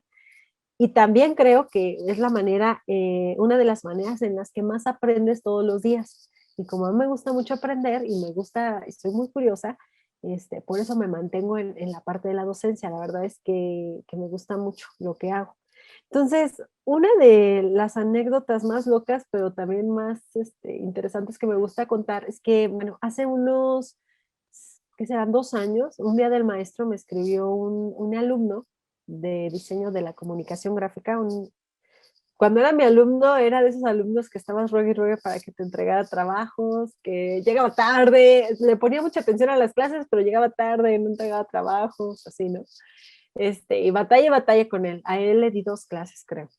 Y un día se me ocurrió ponerles un documental donde el documental exponía un concepto que es un concepto japonés del trabajo duro, que hablaba sobre la disciplina, la constancia y el trabajo duro. Ahorita no recuerdo exactamente la descripción del concepto porque se escribía de una manera en grafías de chinas, pero era un concepto amplio. No recuerdo ahorita el nombre, pero a eso se refería.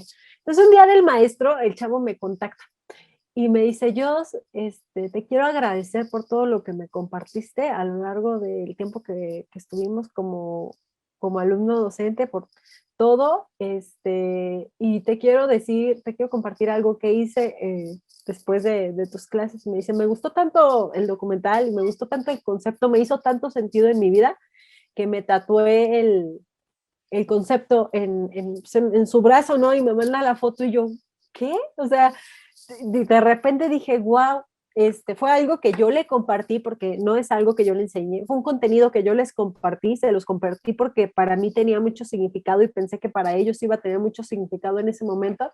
Y a él le hizo clic en su vida, ¿no? Y se lo tatuó y dije, bueno, me hice a mí misma la reflexión, dije, uno no sabe hasta dónde, hasta qué punto interfiere a veces en la vida de otras personas con algo tan simple como ¿cómo estás? Buenos días. Déjate tú del concepto que este chavo se tatuó, que la verdad es un concepto padrísimo, se veía muy bonito su tatuaje, pero a veces una cosa tan simple como darle la sonrisa o explicarle a alguien con cuidado las cosas o decirle si puedes o mira, si sigues haciendo esto, te puede llevar a tomar malas decisiones. Entonces, el docente tiene una tarea tan importante, tan importante y tiene un impacto tan grande que a veces no te das como cuenta de hasta dónde puede llegar. Y yo por eso sigo diciendo que es una de las profesiones más nobles que existen, porque dejas todo de ti, o sea, literal es desnudarte en conocimiento, desnudarte en tu persona para poder compartirle a los demás eso y lograr un impacto. Y a veces no lo mides y a veces no sabes. Y luego llegan estas anécdotas con el paso del tiempo y te das cuenta que sí, que estás dejando una huella chiquita, a lo mejor en 1 o 2, pero créeme que eso es, por lo menos para mí es suficiente porque indica un cambio, indica que eres justamente un promotor de algo y que lo que vas dejando por ahí tiene un sentido, ¿no? Tiene un porqué. Entonces, esas son 2 cosas que a mí me gusta mucho compartir siempre. La primera vez que vi mi trabajo ya como expuesto, porque se siente padrísimo. Y la primera vez, bueno, no fue la primera vez, pero fue una de las veces que más me ha impactado que un alumno me dé un agradecimiento.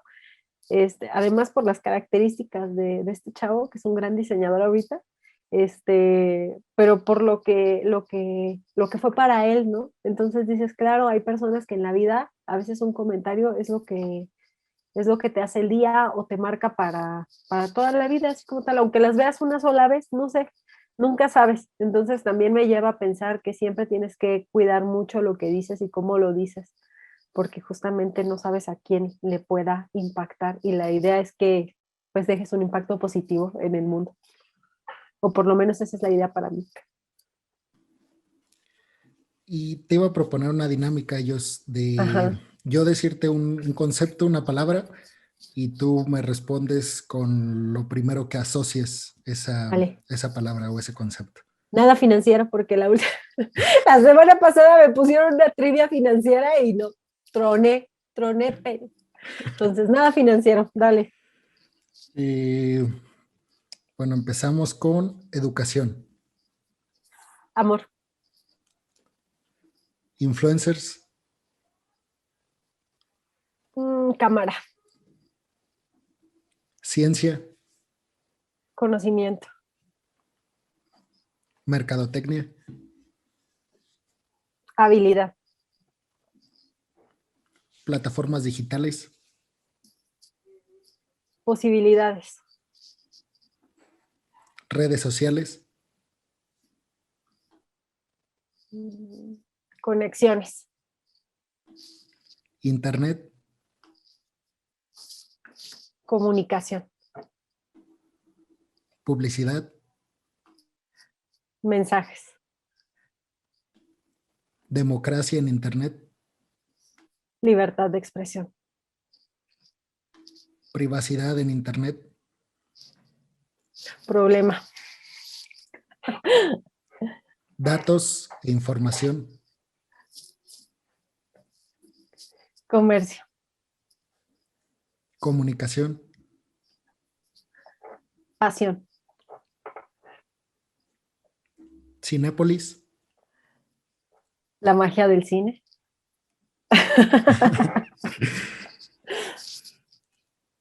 campañas publicitarias, estrategia, alumnos, consentidos, pandemia, oportunidad, docencia, ay, docencia, vocación. Jocelyn Calderón. Yo digo que amiga. Me gusta verlo así. Bueno, pues agradecerte mucho tu tiempo y tu disponibilidad para estar aquí conmigo compartiendo tu perspectiva sobre los temas de los que hablamos hoy. Y Muy bueno, amplio. muy amplio. Yo creo que nos queda pues oportunidad para otra invitación, si te parece, porque siempre queda como la espina de seguir platicando sobre los temas en los que ustedes, a los que les hago la entrevista, pues son especialistas y profesionales. Y te quería agradecer por, pues por todas las enseñanzas que me diste, por ser tan dura y tan trabajadora y tan proactiva y intentar transmitirnos esas habilidades tuyas a todos los alumnos, porque al menos así lo sentía y hablando con mis compañeros, pues siempre era como la opinión que teníamos de ti, que te esforzabas muchísimo por intentar transmitirnos esas habilidades pues que nosotros veíamos en ti. Yo siempre me quedo con que tus clases, si algún día soy docente, esta estrategia de exigirnos mucho en la clase y de verdad aprovechar ese tiempo en el aula, uh, es, es, es lo mejor que me ha pasado porque descubría que cuando te ponías a trabajar y te concentrabas y te metías, te enfocabas en las indicaciones que te estaba dando, en este caso tú, pues te dabas cuenta de que podías hacerlo. De alguna manera era hasta una lección de vida el plantearte que mientras tienes la disponibilidad, te enfocas, perseveras y trabajas duro, puedes lograr el objetivo pues, que te planteas. Por eso, por ser una persona tan brillante y tan extraordinaria, tanto personal como en el ámbito personal como profesional, te quiero dar las gracias y además pues por estar aquí hoy y decirte que me dio muchísimo gusto volver a verte, a platicar contigo, aunque sea de esta manera pues digital en la que nos encontramos ahora. Hay que ver el lado bueno a todo lo que nos ha enseñado la pandemia. y lo que nos ha facilitado y agradecer también el contexto en el que estamos, porque no todos tienen la oportunidad, o sea, hay que reconocerlo. Y pues a mí me da muchísimo gusto, pero ya sabes que para cuando quieras, aquí estoy, y siempre es un gusto verlos a ustedes y además ver personas con un crecimiento tan grande como el que tú has tenido, porque yo te recuerdo desde quinto semestre de la licenciatura y fue una transformación bien bonita. Ojalá que te hayas dado cuenta tú de tu crecimiento y que te sigas dando cuenta de eso. Para mí fue también, me dio muchísimo gusto saber en qué maestría estabas, saber qué estabas haciendo, porque sí, creo que va a desarrollar en ti muchísimas habilidades y vas a aprender muchísimo ahí donde estás, si tú te lo permites y si tú así lo quieres. Entonces, muchas gracias, Pere, y para lo que necesites, pues aquí estamos a la vuelta de un WhatsApp. Gracias, Dios, por tus comentarios y pues por tu disponibilidad. Agradecerte.